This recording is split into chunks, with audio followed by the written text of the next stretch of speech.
Hello friends, welcome back to our channel. இந்த வீடியோல நம்ம என்ன பார்க்க போறோம்னு பார்த்தோம்னா ஜூன் 20 and 21 கான கரண்ட் அஃபேர்ஸ். ஃபர்ஸ்ட் ஒன் பார்த்தோம்னா விக்ஷித் பாரத் ரோஜ்கர் யோஜனா திட்டம் எப்பொழுது தொடங்கப்பட்டது? 2025 ஆகஸ்ட் 1ல தான் தொடங்கப்பட்டது.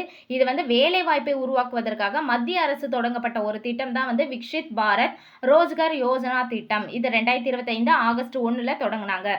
சர்வதேச கடல் சட்ட தீர்ப்பாய நீதிபதியாக தேர்வு செய்யப்பட்டுள்ளவர் யார்? பிமல் பட்டேல் அப்படின்றவர் தான் சர்வதேச கடல் சட்ட தீர்ப்பாய நீதிபதியாக தேர்வு செய்யப்பட்டிருக்காரு. மேற்கு தொடர்ச்சி மலையில் கண்டறியப்பட்டுள்ள புதிய மீன் வகை என்ன?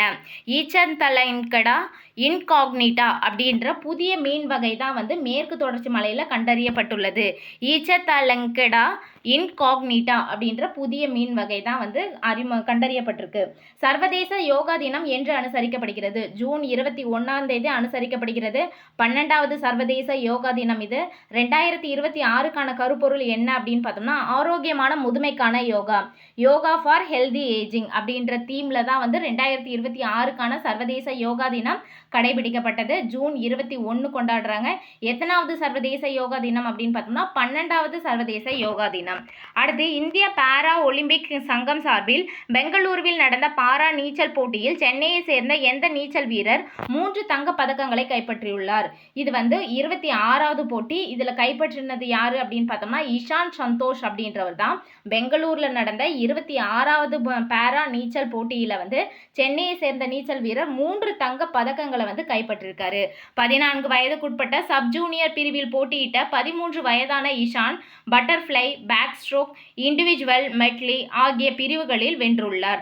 மொத்தமாக பார்த்தோம்னா தமிழ்நாடு பார்த்தோம்னா 24 தங்கம், 21 வெள்ளி, 10 வெண்கலம், மொத்தமாக 182 புள்ளிகள் பெற்று தமிழ்நாடு ரன்னர் அப் பிளேஸை பெற்றிருக்காங்க. இதில் 3 தங்க பதக்கங்களை சென்னையை சேர்ந்த இஷான் சந்தோஷ் அப்படின்றவர் பெற்றிருக்காரு. அடுத்து பார்த்தோம்னா எந்த 3 அதிநவீன போர்க்கப்பல்கள் நாட்டுக்கு அர்ப்பணிக்கப்பட்டுள்ளது? INS Dunagiri, INS Akray, INS Sanshodhak அப்படின்ற 3 அதிநவீன போர்க்கப்பல்கள் நாட்டுக்கு அர்ப்பணிக்கப்பட்டிருக்கு.